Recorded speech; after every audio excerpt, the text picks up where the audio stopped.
Hey guys, we're coming to the end of another week, but we have plenty to talk about from the inbox. This is Double Tap, where blind people talk tech. Here's Stephen Scott and Shaun Priest. Bow, bow, bow. Ah, Shaun Priest, how are you, my old friend? Gorgeous, thank you, Stephen Scott. How are you? I'm good. You know, I'm sad you're not coming to Vienna with me next week. Oh, you're sad now? I think I'll miss you.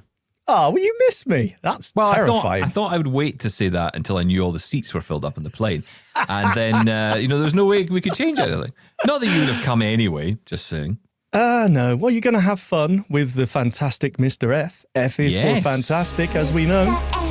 Mr. F is going to be with us, and he may even join us on one or two episodes as well next week, so you can experience the thoughts of Mr. F. Oh, yes. No. I can't perform when Mr. F is there. He's so intimidating. Just do what you normally do. Gravelly voice. Just do your normal thing. You'll be fine. What's my normal thing, Stephen Scott? Just that. Careful now. Steady. Just turn up and be you. Ah, that's beautiful. Thank you. That sounds like a compliment. Hit that email jingle, will you? Yeah, let's get into it. Come on. Email. We get email.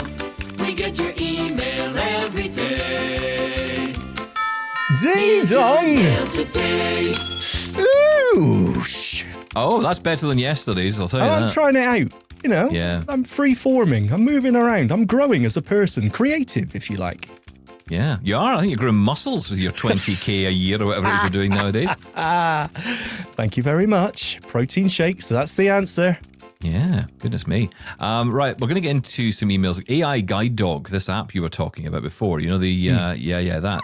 Well, we're going to dive into that again. Gregory has thoughts. Uh-oh. Hello, Stephen and Shaun. This is Gregory.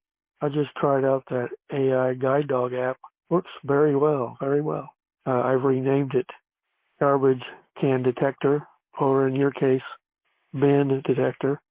I've used it to walk down the sidewalk to detect things, and mostly in my way here are garbage cans.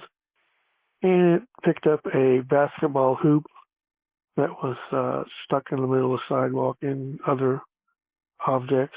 Although it doesn't identify them, it lets me know if there's something there. The compass app, or compass feature to it, is very quick, very accurate. So I hope that they have some more features with this that uses LiDAR. That'd be great. And on another note, looking forward to more of your features or additional content on Sundays. Cool. I mean, I'll listen to all your stuff 7 days a week. I can deal with that. Anyway, guys, thanks for everything. Take care. I hope it's not an ordeal for you to listen to us 7 days sorry, a week. Gregory. I'm so Gregory. sorry. I like that. Gregory. The only thing we keep coming back to with the AI Guide Dog app is the name. I mean, please, next time just change the name. It just doesn't work. But the app does. I didn't even know there was a compass feature in there. Have I missed something? I don't know. Yes. I haven't picked it up. Yeah, obviously I have. But I think it does work well. There, yeah. I've said it. I agree with you. No, I agree with you too. Listen, talking of the weekend, we are going to have special conversation with Fern Lullum on the weekend. We're going to be talking to Fern all about dating, online dating in particular. She met her partner through online dating. Is it as scary and terrifying as I think it is? Because I've never done it. Not a thing I've ever had the need to do. Thank goodness. That sounds like an awful brag, but it's not. It scares me. But it just terrifies me. Absolutely does. But no, Fern's done it. She's going to tell us about her thoughts. And we're going to hear all about a dating service for disabled people built by disabled people. It's called Datability. We'll be talking to the founders of that as well. On the weekends, you can check that out. And then on Sunday, Double Tap Mainstream will be back. Shaun Priest and special guest, wait for it, special guest host, Mark Affalalalo. It's going to be beautiful. Diving into the big news stories from tech world. It's going to be lovely. Yeah, because I will be traveling at that point. I'll be heading to slacking. Vienna. Slacking. That's what you'll be doing, Stephen Scott. Skiving off as usual, letting us pick up the slack. It's fine. You carry on. I believe the business name for slacking is networking. Ah, right. Okay. That's very good. You are That's a businessman. Sorry. Yeah, that's right, yeah. I'm going to be networking my way through a buffet. That's what I'm going to be doing. Getting to know all the trays and all the content of them. Yeah, it's going to be great. How? Well, And Mr. F will be there to help me as well. He'll be there to well, that's right. You just help send me Mr. find F the up. items. Yep. Yeah, that's fine. It's great because the hotel we're in has a buffet in the morning, and I hate buffets. I hate hotel buffets. Hate them, hate them, hate them. Unless you can find a very kindly person to help you. Oh, of course. Yeah, no, I always do. Yes, I want a plate full of sausages, bacon, eggs, make sure they're poached, not scrambled. I want mushrooms, beans, grilled tomatoes, and some toast. I mean, it's not too much to ask, is it? No, clearly you've given this a lot of thought. You're very prepared with that answer. That's slightly worrying. Is that your default go-to? That is my default. Yes, absolutely. Yeah.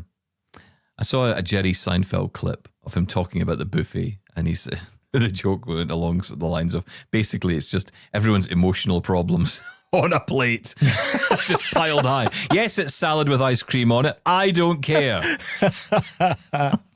I love a buffet.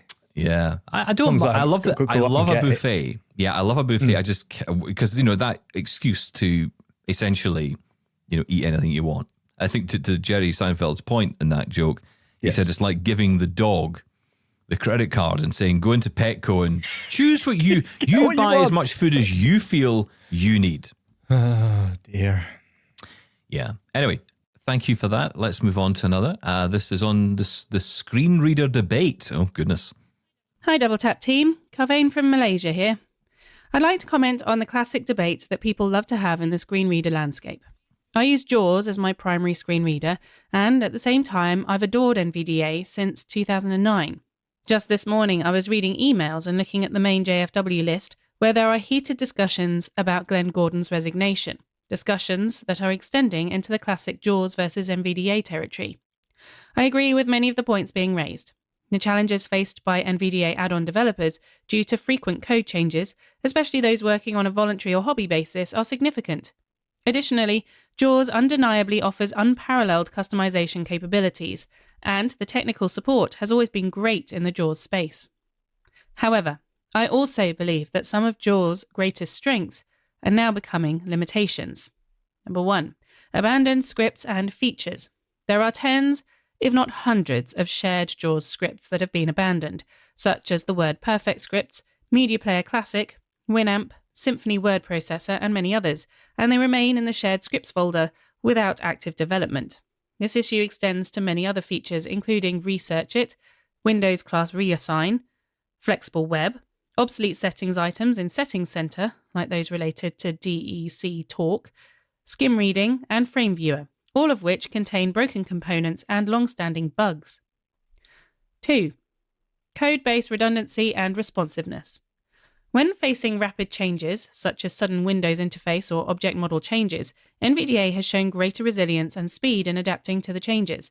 This is largely due to its consistent code removal and rudimentary optimization, resulting in a lighter and more robust codebase.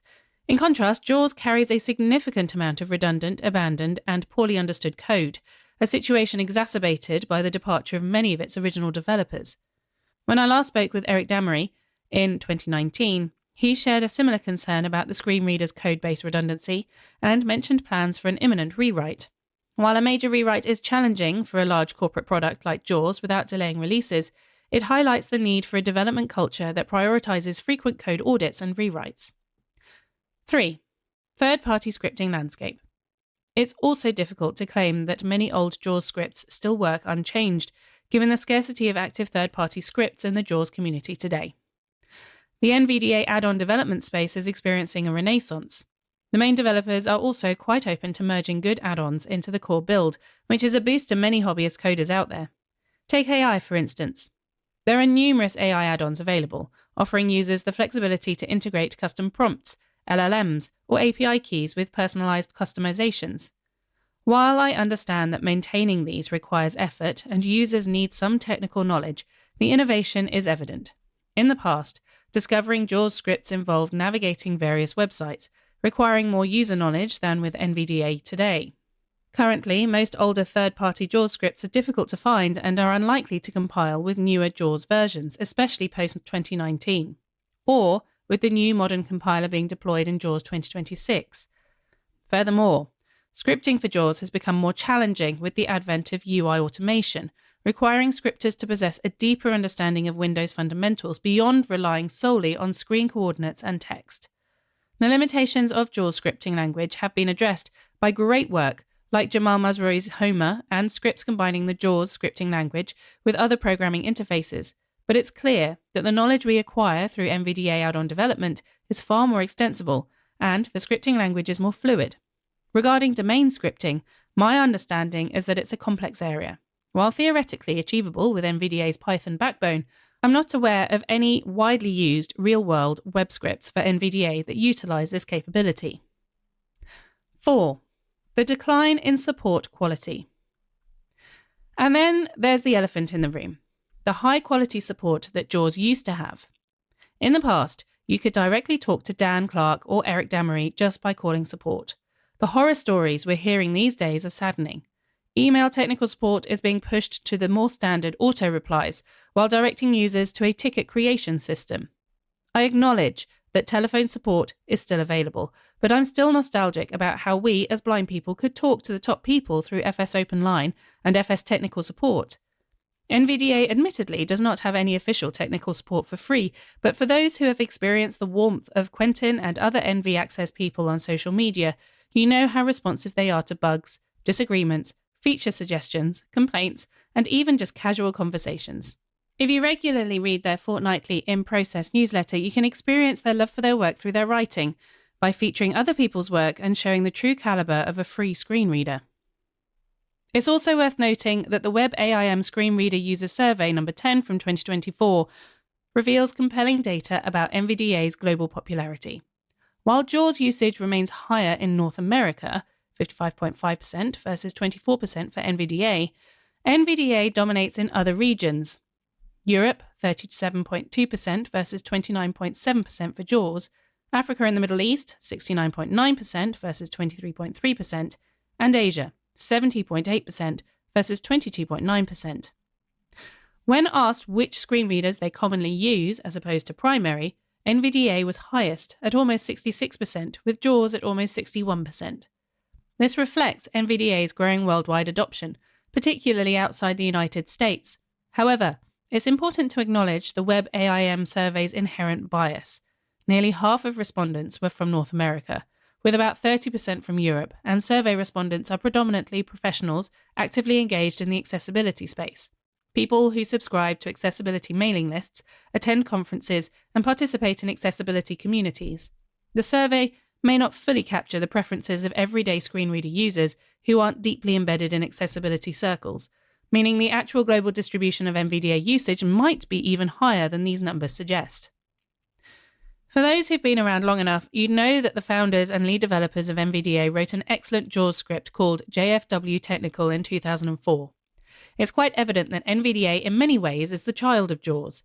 I guess a true Freedom Scientific would donate and even contribute codebase to NVDA, just like how Microsoft devs contribute codebase to Linux, and how the blindness technology pioneer, David Holliday, through Raised Dot Computing, used their newsletter to promote the blindness products of their time and allowed their competitors to flourish together with them. Yes, it's important to acknowledge the shoulders of the giants that we're standing on, and it's equally important for the giants to remain wise and generous to their children. Double Tap thanks Pneuma Solutions for supporting this podcast and for championing the belief that access to information is a right, not a privilege. From the classroom to the workplace, Pneuma is transforming how organizations deliver accessible content, empowering blind and print-disabled people to engage fully, independently, and securely. Whether it's providing remote tech support through Remote Incident Manager, turning inaccessible files into readable ones with Scribe, or making virtual meetings inclusive with Scribe for Meetings, Pneuma's cloud-based tools are paving the way for a more inclusive digital world. Their work isn't just innovative, it's essential. And to celebrate our partnership, they're giving away 10 Remote Incident Manager and 10 Scribe for Document subscriptions exclusively to the Double Tap community. You can sign up at doubletaponair.com/subscribe for your chance to win and stay up to date with everything we're working on. Now, that's a long email, I admit, but I felt that it was important we had all of it because there's so many interesting points in that and brilliantly written. Thank you for that. Amazing. I mean, just so much information in there. I'm not sure I can pick up on anything. I mean, The thing I take away is that Jaws is almost a victim of its own success. It's so difficult, and I kind of compare it to Windows. It's almost got the legacy, burden of legacy that it needs because it's been around for so long. And as you said, totally taking it back to the kernel and rewriting from scratch to improve and make the code base more efficient is a gamble. Because if something breaks, there's a lot of dependencies here. If something breaks along the line, it could be, it could be a disaster. So, yeah, from that point of view, I totally agree with you. But, I mean, all of your points were fantastic. I don't actually understand domain scripting. I don't know what that is. So I'm going to look into that. But that's very cool. I mean, it's interesting because, one of the ththings we've talked about a lot, and I've said rather naively, I think, over the years, well, look at Apple and you look at them rewriting the code for, the new M series, the new silicon chips that they brought out. So they were essentially moving to a new type of Mac OS. And therefore they rewrote it from the ground up. Unfortunately, what they also did was a lot of copy and paste. And I think with the voiceover code in particular, they definitely did copy paste because a lot of the bugs that have existed for many years, a lot of the challenges that have existed over the years still remain. And, I saw someone write the other day, and it was a bit of a catty remark, and I understand that, Microsoft have made a terrible operating system, but it has great screen readers, while macOS is an excellent operating system with a terrible screen reader. Now, so that's a little bit broad, and it's a bit, it's a bit harsh for me to think that way. I think that there's elements of truth in it because it is a fair comment, but I think it's a bit more nuanced than that. macOS isn't a perfect operating system. It used to be, and certainly was for a long time. It felt like Windows isn't terrible. And Windows isn't terrible either. No, I don't think it is. I think that both systems suffer with legacy. Both do. Even Mac suffers with legacy. The difference with Apple is that they were able to, in some ways, restart. But interestingly, even though they did do a bit of a restart with the new silicon chip Macs, we didn't see much change when it came to accessibility. So, you kind of think on one hand, well, if it's almost like, I think people think, well, if the people at JAWS just sat down and rewrote the whole thing from scratch, it would just be better. I don't think it would. I actually don't think it would. It would probably create a whole new host of problems that we hadn't even thought about yet. A whole load of new challenges. And, again, the thing about JAWS is for many years they're trying to, support people on older versions of JAWS as well as the newer versions. I know they're trying to get more people up to the latest editions and they're trying to move people along, but in business, that's not always possible. Yeah. In their business is business, right? So, a lot of companies, will perhaps buy a license. And we've talked about this before the show, that we had Matthew on talking about it with us. And, a company might buy a license. So no guarantee they're going to buy you the next one, the next version or the next version after that. So... Well, you know what? It's very difficult to fight against free, isn't it? It is. Especially in developing countries. Set, it's very difficult. Yeah. And thank God it exists because I don't know what access to computing would be like in anywhere outside of the US. And, unfortunately, a lot of our media, a lot of our voices that we hear in this space come from the US. And that's fine to an extent. But the problem is it comes with that inherent bias. And it is a bias. This idea of, you just use JAWS because JAWS is great. That's just the default. And that's why I've challenged against that for so long, because it's like, yeah, that's fine for you, but that's not the case for everybody else. And if you live outside of the bubble, that's, you're going to see immediately, there you go, the WebAIM study, you can argue its merits or its stats, but you can see there that there's a clear distinction. And we see that with iPhone versus Android, right? You see exactly the same numbers flipped when it comes to blind people using iPhone versus Android, wherever you are in the world. It's true. Yeah. Great email. Really appreciate it. Amazing. Thank you for that. Thank you. I want to move on to the speech to Braille labeler printer we were talking about the other day. Jim has some thoughts on that.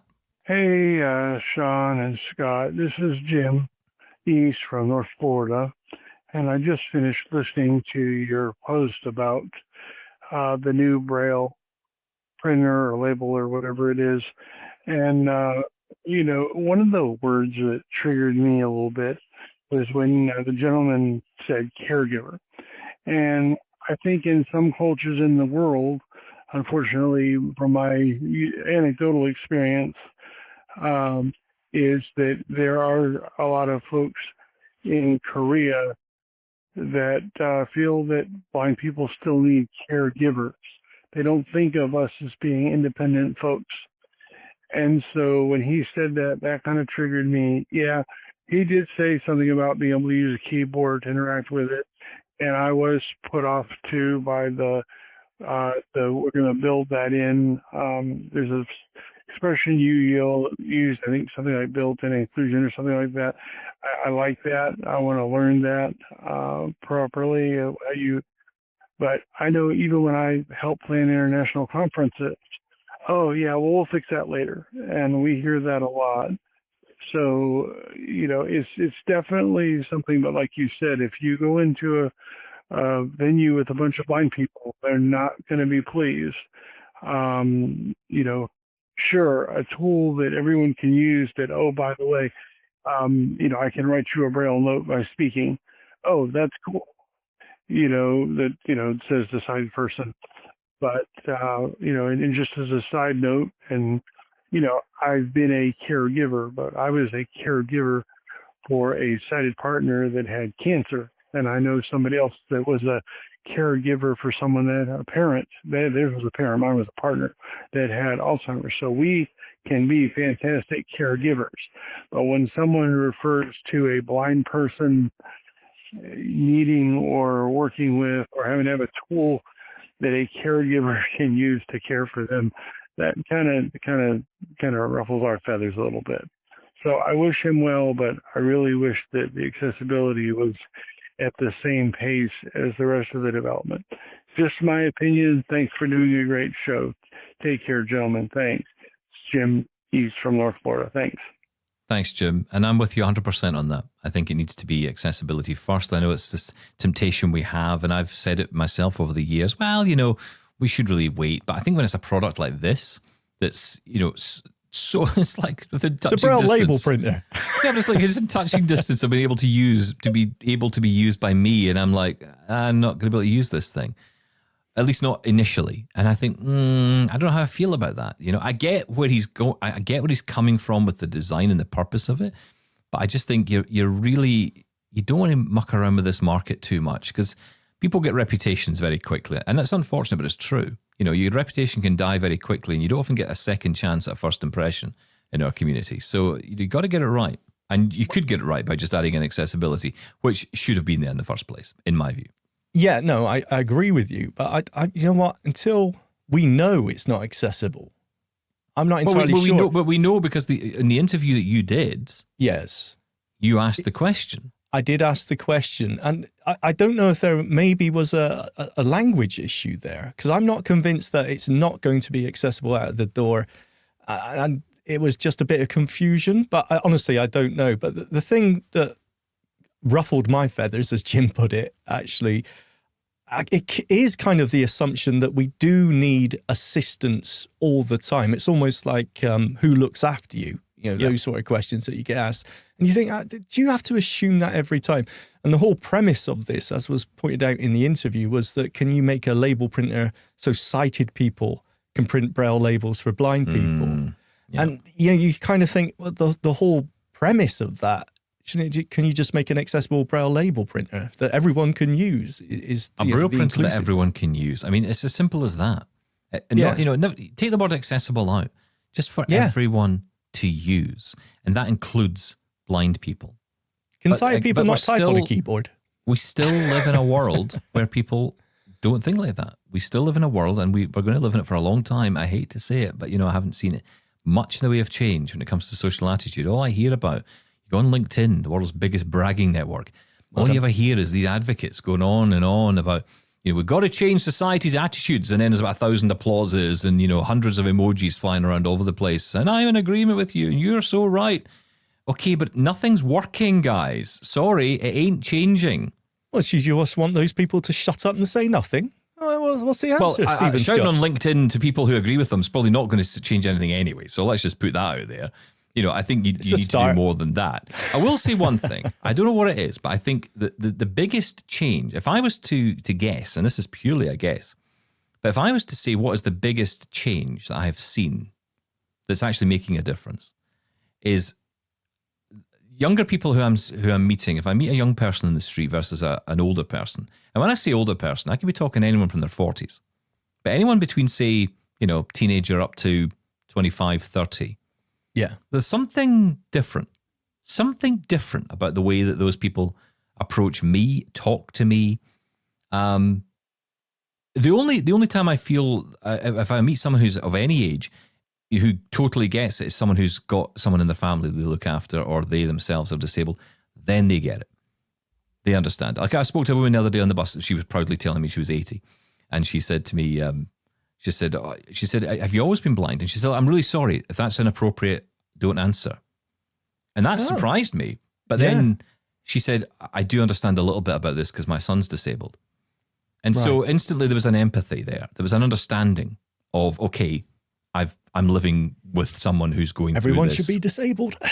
Yeah, that's true. Well, or at least, spend time with. Maybe a better way of doing it than, pronouncing the world disabled. Disability or not. No. Right, okay, everyone's disabled. Fine, fair enough. I think That's it's a one fair club we point. all join either way, to be perfectly honest. I think there's no way out of it. Do you think then that a difference is happening? It's coming through the younger generation. I think it's coming from, because I know the influence of it, social media. I think we're seeing so many blind people on social media who are, funny, who are entertaining, who are doing cool things. I've found so many blind people now on Facebook and on TikTok. There's loads of them, all doing great jobs, by the way. And they're funny, and they're educated. And some of it I disagree with, and I think it's not my cup of tea, or I wouldn't quite have phrased it that way, or find that a bit harsh. There's more of us out there. That's the thing. But yeah, exactly. And it's something I've said for a long time. And you wouldn't believe the people who've said to me over the years, they don't agree with me on this. I think there needs to be more voices. I don't think that's a controversial view. Some people think that's not right. No, we need less voices. It needs to be more concentrated. And I'm like, no, we don't. We don't need that. We don't want to have, because this is what we've had for years in the blind community. We've had this one true opinion. And I'm sorry, but what it creates is a bubble. It just creates a bubble. A bubble where there's a lot of people in a room who may well agree with each other and, all want to, fight the good fight and all the rest. But then as soon as you leave the room, no one's buying it because no one else is in the room with you. You got to bring the world with you. That's what social media does. I mean, if it's, I know it's got a lot of badness to it. I know it's not a great thing, but there is one thing that I like about social media, and that is that, it is giving the opportunity for people who are disabled the chance to actually tell their story. And be heard and talk about real life, because it's often the stupidest things that people think. I remember a guy asking me once, just in a train station. So what happens when you go to the toilet? Well, how do you know how to wipe your backside? So the same way you do with both hands. So figure it out. How do you do it? Hang on, you use both hands. Let's not get into that. Let's not get into detail. Now I'm intrigued. But the point is, how would you find your backside, right? You find it with your two hands. It's the way anyone else would. That's the point. So it's like you're kind of overcomplicating this for yourself. No, it's just that feeling that, it's dehumanizing, right? You wouldn't ask anyone else that question. But it goes to the heart, though, I think, of people thinking that we're incapable. I heard a debate on the radio about this the other day, and there was a whole debate about, what is disability? It was all to do with benefits and welfare and all of that. And someone said, you know a disabled person because you see someone who's got a guide dog, or you see someone in a wheelchair and you go, yeah, that's proper disabled. That's proper disabled. I like that. Like, wow, proper. Right. Proper disabled. Okay. I think I've spent my entire life fighting against that proper disabled thing, but okay, fine. And then he said, and this was interesting, but it wasn't challenged at all on the radio, on a national radio station. It wasn't challenged at all. The guest on the caller on the phone in said, You know, I mean, you know they're incapable, so they deserve their benefits. Yeah. And you Yeah. think, wow. And that's not even challenged. No one says, oh, that's terrible. You shouldn't possibly say something like that. The host just says, yeah, fair point. Moved on. Yeah. If we said that about women or black people or gay people, I think, you know, the station would be taken off the air. But you say about a blind person or a disabled person, whatever, who cares? Yeah, but proper disabled people, Stephen Scott. There's a Of difference. course, yeah. Yeah. Not the invisible. And the problem is, though, in all disability. seriousness, that's what feeds through to our inferiority complex. Because when you're someone who's partially sighted growing up and you're not, as we said earlier, you know, not part of either group, Yes. when you're in that situation, you begin to feel inferior. You begin to feel like you don't belong to anything. And you're not part of the proper disabled. Yes. Now, I've had blind people say to me, and I have to say it exists, and we love to bash the sighted community, but, you know, I'm one of the few here who will happily say the blind community, and I'm only talking about blind community because that's the community I suppose I'm associated or part of, but they can be just as bad. I've had a lot of blind people over the years who've been pretty nasty about partial vision and all the rest. You're a partial or a parsley, I think was the word that used to be used. You're just a partial. You know, you're not really a blind person. So, you know, off you go. And you know, people would think that was a joke and it was funny. It really wasn't. As a child, it wasn't funny. As an adult, it was even less funny. And I didn't like it. And I really think people need to stop that nonsense in our community as well. Stop all that. Well, you've got it easy, You don't bring Stephen other Scott. people down. You don't raise Got it others up easy. by bringing others It's your down. trouble. You don't realise how hard it is because you've got it easy. Yeah, because that's right. Because it's been a complete walk in the park. Mm-hmm. Yeah. Yeah. Yeah, no, I agree. Anyway, thank you for the email. Wow. We've gone off on one today. Oh, it's great. I love it. Right, look, stick around. We'll go off on it more in a minute. No. Get in touch with Double Tap. Email feedback at doubletaponair.com. Leave us a voicemail at 1-877-803-4567. And now you can send an audio or video message to us on WhatsApp. That number is 1-613-481-0144. Yeah, and listen, this show welcomes disagreement. We're not part of the One True Opinion mob over here, right? If you've got a view on something and you disagree with me or Shaun, Well, I want to hear about it. I want to hear your perspective because that is how we all improve. That's how we all become better people, by listening to each other. Reach out and listen. Reach out and touch, I believe Diana Ross Reach out and once touch. sang. Johnny Cash. Somebody's hand. Oh, yeah. No, okay. Make Very this good. world a better place. If you can. can. So sorry, Mr. F. Please, another email.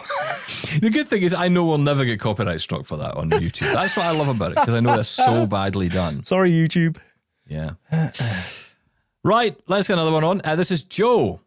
Greetings, Shaun, Stephen, and Double Tappers. This is Joe calling from the States in Massachusetts. First-time commenter, faithful listener. Your discussion about Braille was most interesting, of course, to me. Born with slight travel vision in one eye, had no choice but learning Braille at Perkins School for the Blind in Massachusetts. The skill is appreciated every day. Stephen, I agree with you about reading Braille and the silence that goes with that, particularly with my e-readers. I've always felt early education for blind students should be at schools for the blind. It results, I think, in a good foundation. Later, you're able to go to public school. Recently, I've been meeting weekly with a public school student, encouraging their Braille skills, doing a little bit of mentoring, and helping where I can with the teacher for the visually impaired as well. We meet using one of the platforms, and in Massachusetts, we've been keeping low vision seniors supporting each other together on a monthly basis, not only in person, but by Zoom or phone. Keep up the great work. Bye for now. Well, first off, thank you for the message. Really appreciate it, Joe, and great to hear from you. Glad to hear you're listening to us, and thank you for the contribution. Amazing. And can I just say, just helping out in whatever way, whatever talent you think you've got, if you're listening to this, helping out and taking part in one of these, groups, be it a Zoom group or whatever it may be, it's really helpful, not just to the other people. As I said before, volunteering, it really changed me. And I think it's just such a good thing to do. So if you're sat there right now and you're thinking, I just feel like what's the point in getting up in the morning almost? I know that sounds incredibly depressing, but you know what? I felt that way for a long time. And if you can take part in something like that, like what Joe's doing, or volunteering in whatever group, it does give you purpose. It makes you feel better. And of course, it helps other people as well. Well done, Joe. I think there's always going to be people ahead of us in the journey, if you like, and the people behind us in it. And sometimes you're going to sit in the middle of that on one of those calls. You'll have people who will know way more than you do, but equally you'll know something that will help someone else. And that's why I love this show, because we get the chance to hear from people from all over the world who, might be feeling alone in their individual lives every day. But, and a lot of this is down to family. A lot of it is down to absence of family, absence of people around them. Yeah. And, friendships break down, people walk away. That's the reality of blindness. A lot, I've lost a lot of friends over the years. Or we push them away. Yeah, possibly. Yeah. No, mine's just left. Yeah, they just decided to leave me. They wanted rid of me. Can't think why. But don't spoil but no, it Stephen. happens. It does happen, and as a result of which you kind of feel especially among family. I mean, I know I don't have this experience myself, but I know people who often feel, talking about the inferior within the family, in so many ways they feel inferior. And even people who are in relationships where they're very happy, they might have a child, they may have 2 children or dogs or whatever. And, to the most part, the person is doing their best and, the sighted member of the family is doing their best. But even then, there can be situations where you can feel so dependent and it can feel like a burden on the other person. And, just being around other blind people, having the conversation doesn't solve it, but at least it gives you the chance to understand that you're not alone. And that is sometimes the most valuable thing. It's not that we're looking for a solution that's going to make everything better, because we often aren't. At times you've probably said to your friend about something. Like you and I, we talk all the time, right? And so I'll say to you something I'm going on, and you're not going to turn around and say to me, well, what you need to do is this. You'll just listen. Yeah. And you'll say, yeah, I get it. I get that. And that's enough. That's all I need to hear. I'm not really say looking. That a lot. Yeah, I do. Yeah, I get it. But that's the thing. It's like, yeah, I get it. But there's nothing I can do. But but I'm not looking for you to do anything. I just need you to be there to listen. And that's the most important thing sometimes. Yep. So, it's helpful all around. Absolutely. And Braille. That's the sound of silence. I love that. I love that. Well, unless it's a Perkins, obviously. Bang, bang, bang, bang, bang, that's bang, bang. All right, I should say reading Braille is the sound of silence. Yeah, that's such a good point. Yeah, I never used a Perkins at work. I did have a colleague who did, and he used to really annoy. I think he just did it to annoy the. Oh yeah, it's like you and your mechanical keyboards, right? Listen, if I had thought about it then, I mean, yeah, absolutely, I'd have brought in a Perkins and joined along with him. If I knew Braille as I do now back then, I would have absolutely come and joined. The Anvil chorus, it would have been beautiful. Yes, that's right. Okay, let's talk about coffee. Let's brighten ourselves up here with some coffee. Hello, everybody. So at the moment of recording, I am catching up with the podcast. But in the current episode that I'm listening to, Stephen, you asked if for instant coffee, if essentially you would either put the amount of coffee that you like or coffee hell itself. So I have some hopefully helpful feedback because I also drink instant coffee. I find it easier, especially because I don't have to turn on the stove to do mine. Usually, I would prepare if I wanted coffee, I would have to prepare it on the stove, or I used to wait till whenever my mom did it. Not because I didn't know how to make it, but because I didn't want to put the work in it. So I recently bought. I started buying double mocha or even the classic cappuccino in the instant mix. So I actually now do that in the microwave. And in order to make sure I get the coffee that I want, what I specifically have done is I have a dedicated spoon that I use specifically for this.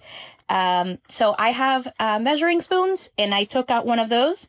I have the 1 tablespoon, and I usually do 1 or 2 of those. Currently, it's been 2.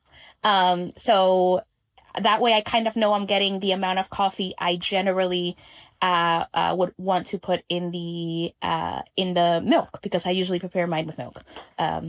So that's kind of what I do. And in order to, make sure I continue to use that, I also keep it in the in the container with in the coffee container.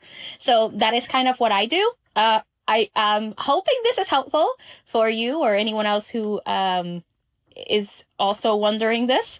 But usually it helps. The only thing I generally have to worry about is making a mess in the counter, because even when I take out the right amount, sometimes some powder will fall on the counter. But that's normal, even when adding sugar. So that's just a part of everyday life by now.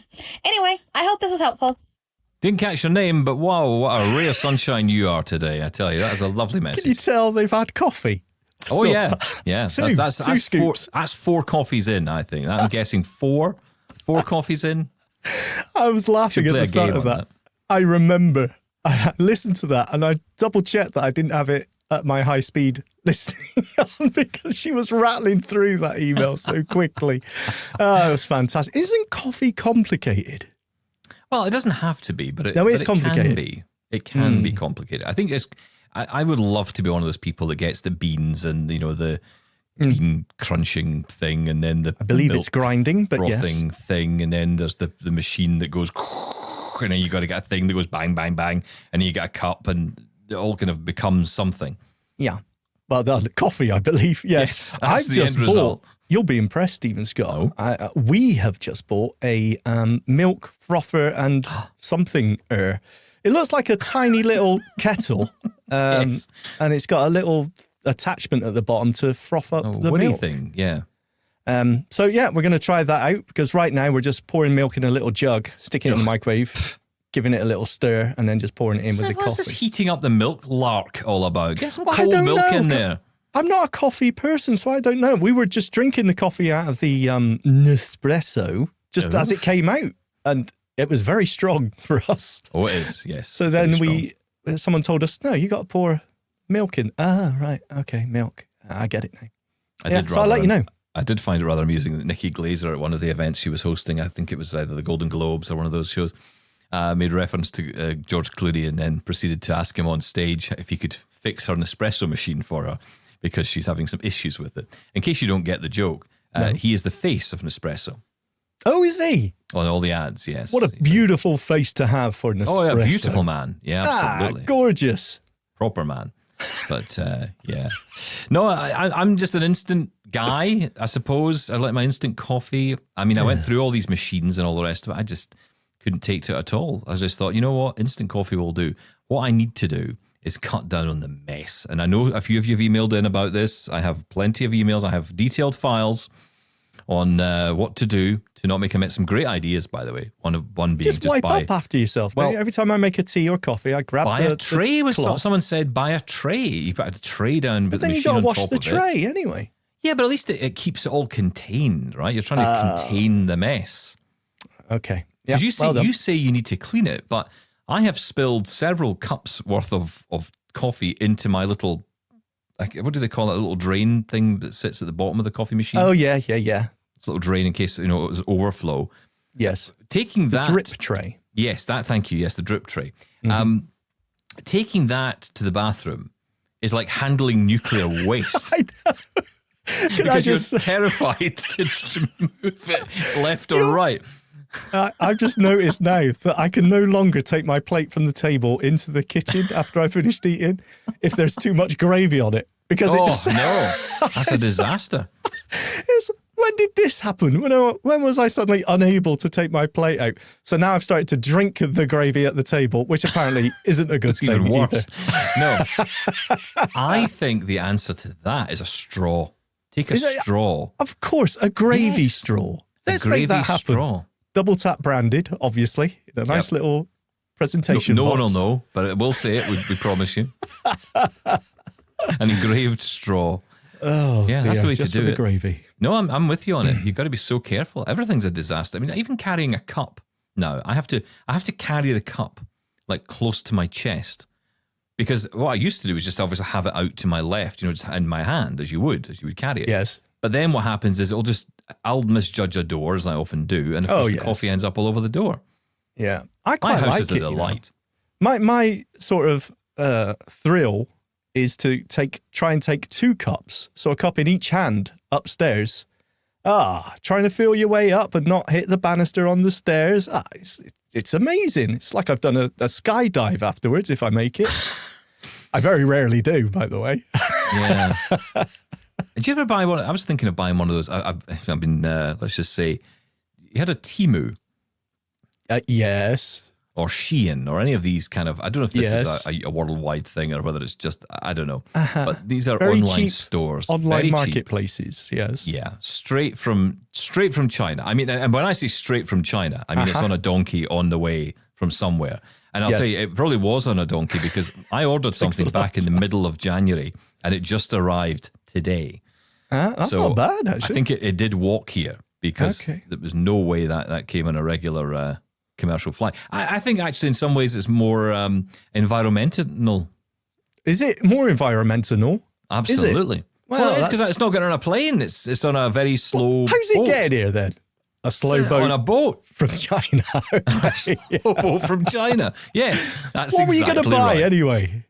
Oh, I've been buying everything. I've bought. Talking about the cups. You said you were going to. Yeah. So I bought these cups. I bought a load of stuff. I bought cups that have got lids on them, so like insulated. No.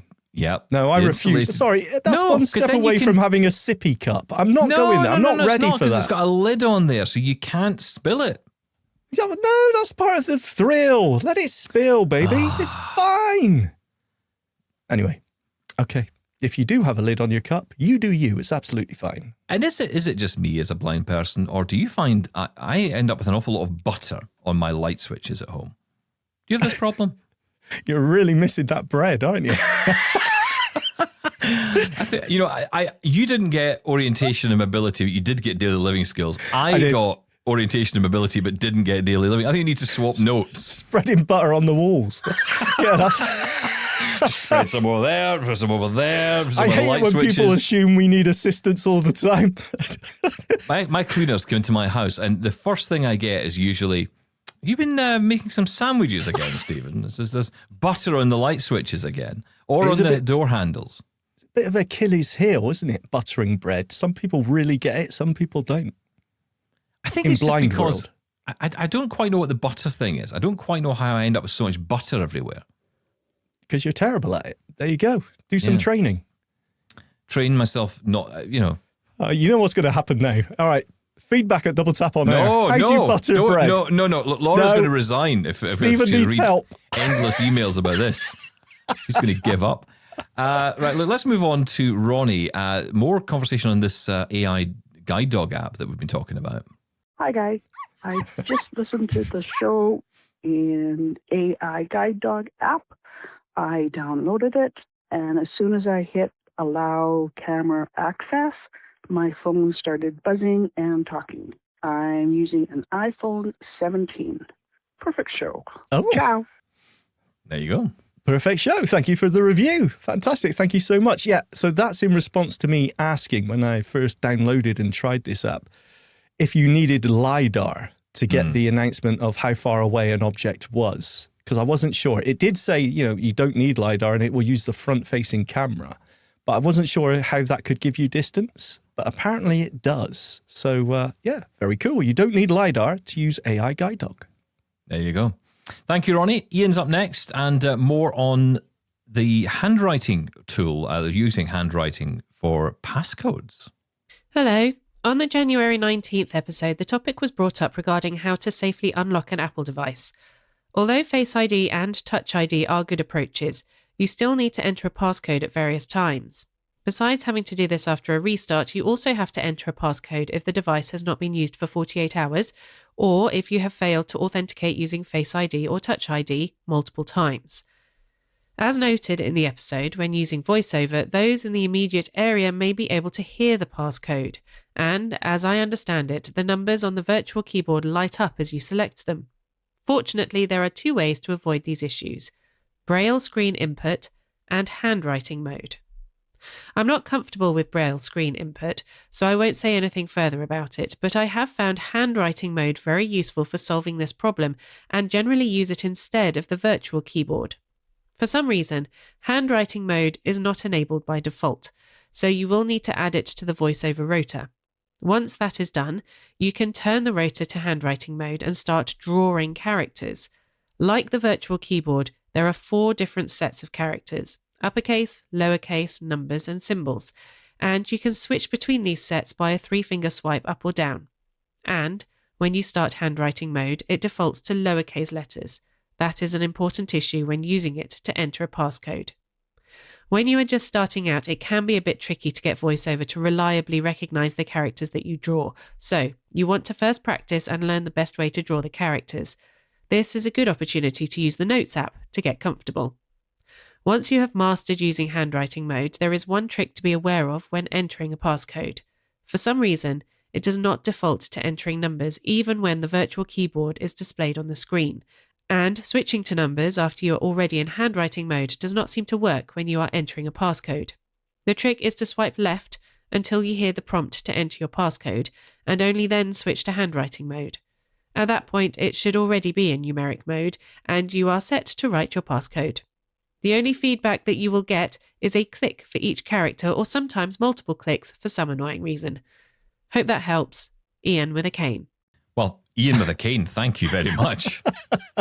That's very helpful, actually. Ian with a K. How does that work? But cane, okay, I get it. Well, I think that's what we said. I totally forgot about handwriting input. I haven't used that in the longest time. Do you use that? I do. I use it to find apps, but I must admit I didn't know how to get to numbers. That's not something I ever used before. So I wouldn't even thought about it. 3-finger swipes. Yeah. Up or up down. And down for the different. That's very clever, actually. I like that. I mean, handwriting mode is great. I do use it all the time, but if I'm not using my Braille device, my Focus 14, I'll be using, handwriting mode to get into apps. Get into Spotlight, and I just start typing or writing out MU. That's it. Music app up it comes, and double tap, and you're in. Love that. Really? I must try it again. Yeah, I haven't used it, I think, since it was first implemented. I think I tried it out for a bit and then just totally forgot about it. But yeah, as Ian mentioned there, you can use it in any text entry field, in the Notes app or anywhere where you can use the on-screen keyboard. It's just another typing mode, if you like. And also BSI, the Braille screen input for entering your PIN code. That's a very good call. I forgot about that, but yeah, you could do it that way as well. Yeah, absolutely wonderful. Thank you so much for that, Ian. Really appreciate that. That's helpful. I want to go to one final message. This again is one of our unknowns, so let's see if the name shows up and Shaun just missed it. Hi, Steve and Shaun. What a fantastic job you do. Just interested to look at the new beta. It's called Narvis, the sat-nav app. The only trouble is, because it doesn't use Google Maps, the data is so outdated. It's got me as living at Holmesley House, which used to be here 15 years ago. I just hope the Glide device, when it eventually comes out, if it does get the map software, does not go down the same route. I've loved guide dogs for years, cannot get a new guide dog, no way, and I just cannot wait to get Glide. Like Shaun says, the great problem is parked cars on the pavements, but it's a fantastic listen, is your podcast, and it'd be interesting to see what you think about the new Narvis app. Wow, thank you very much for that. Great comment again, and really nice of you to say that about the show. Thank you. I have downloaded this app, and I was kind of using it more as not so much as a navigational tool, but more as an AI tool to determine what was in front of me. And it wasn't really giving me much information that particular day. I know you can also do this thing where you can use AI to talk to it, like a chat bot. I couldn't get it to work. So I don't know if I was just in a bad signal area at that time, but I wasn't getting much success with it. So, while I'm away next week, I'll be trying out a lot of these apps because, why not try it in a completely foreign country when, everything that could go wrong will likely go wrong. arguably the best way to test something like that, right? Yeah, well, I don't know where I'm going. This is like a GPS app with AI built in. I signed up for the beta when I first heard about this, and then they announced that they were having to roll back the AI features because it was a little bit too much. But from what I understand, that has changed. I haven't looked at the beta yet, but I'm going to download it myself and just test this out. It sounds very cool. Being able to have a conversation about where you want to go and what's around you with AI, fantastic if it works. Yeah, I mean, I saw something similar in the Move It app. I've been using the Move It app for a long time for public transport. I just find it wonderful. Yeah. And, I see they did bring in some new kind of conversational element to it. I didn't find it the most useful. Yeah, there's an element. It's a little bit more more like, you're asking it, I want to go from here to here in plain language, and then it goes off and designs your route for you. It's not going to be something you would take with you. Yeah, I didn't find it. I find all these a bit hit and miss, to be honest. I don't know if it's, again, I just don't know if it's the way I'm using it, or it's just that's AI. I live in an area. Yeah, or it's just AI being AI. But no, I will say, if you're using public transport, I would definitely recommend the Move It app for sure. It's very good. Anyway, your recommendations always welcome as you find them. Let us know. We'd love to hear about them here on the show. That is it from us for today. Don't forget, Double Tap over the weekend. We'll be talking to Fern Lulham all about online dating and finding out from the founders of an app called Datability why they set it up and why it's for disabled people to meet other disabled people and potentially others too. And on Double Tap Mainstream, you'll enjoy the sound of Shaun Priest and Mark Afalala. La la la lo. I can't wait. Bye bye.